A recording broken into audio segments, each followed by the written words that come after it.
Un passage qui devrait te plaire de notre entretien avec Selima Sfar. Pour l'écouter en entier, le lien est en dessous. Et j'ai isolé 10 secrets de carrière de Selima, qui est la première joueuse arabe au monde à devenir professionnelle de tennis. Ça vaut son pesant d'or et c'est gratuit en description. Comme il n'y avait pas assez de filles, j'avais 8 ans, 10 ans, 12 ans, qui jouaient au tennis en Tunisie, je jouais avec les garçons. Donc il n'y avait pas de tableau, il n'y avait pas poussin fille, poussin garçon, il n'y avait pas Benjamin fille, Benjamin garçon. Il y avait que les garçons en fait. Et donc je jouais avec eux. Et à l'âge de 12 ans, 13 ans, juste avant de partir en France, je jouais les tournois seniors avec les hommes. Et je gagnais les tournois. Donc j'ai pas mal de photos très sympathiques enfin, que moi en tout cas je trouve assez sympathiques, où j'ai le trophée, où il y a un joueur, un homme à côté de moi qui fait 1,90 m et qui a le plateau et qui fait un peu la gueule. Et moi j'étais toute petite, toute menue qui avait la coupe. Donc ça c'est une anecdote, mais c'est une histoire vraie. Et à partir de là, où j'ai décidé de partir en France.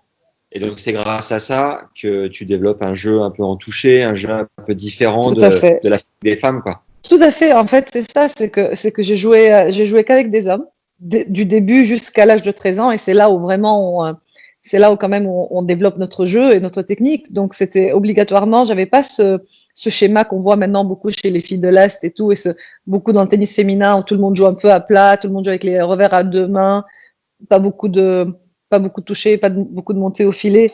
C'était pas le cas et on jouait que sur terre battue aussi. Enfin, on va dire 90% des tournois étaient sur terre battue. Et donc aussi, il y avait pas mal de glissades. On utilise un peu plus l'amorti, un peu plus le slice. Ouais. Donc du coup, moi je trouve que c'est le vrai tennis. Donc on a une panoplie de coups qui est sympathique. Ça revient un tout petit peu, je trouve. Je trouve que c'est sympa. C'est du beau tennis.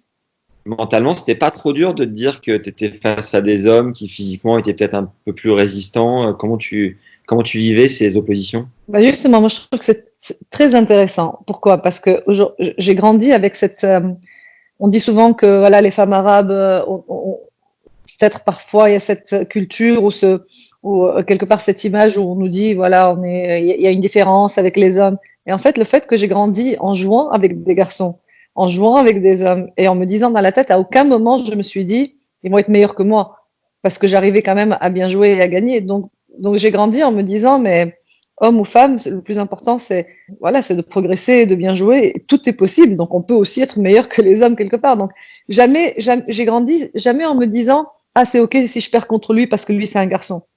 C'est plus tard en fait que en allant à l'étranger évidemment quand on grandit après et puis voilà les corps aussi changent et que évidemment les hommes physiquement sont beaucoup plus forts de manière naturelle. C'est un peu après que voilà j'ai commencé à comprendre qu'il y avait le tableau femme et le tableau homme mais ça m'a donné dès le début en fait un certain état d'esprit qu'on n'a plus beaucoup aujourd'hui en fait. Et je trouve que c'est très intéressant parce que jusqu'à l'âge de 12 ans, on voit pas beaucoup de différence corporellement entre les garçons et les filles. Donc on pouvait encore tenir le coup au niveau du niveau, quoi. Et aujourd'hui, le seul sport au monde qui mélange hommes et femmes, et que j'ai découvert dernièrement grâce à une amie, c'est le sport équestre, où en fait, les compétitions sont hommes et femmes en même temps, et c'est très intéressant en fait. Ok, je savais pas. Abonne-toi à la chaîne et mets-nous 5 étoiles avec un avis sympa sur Apple Podcast et sur YouTube. Ça nous aide comme jamais à référencer le compte et à tout donner chaque semaine.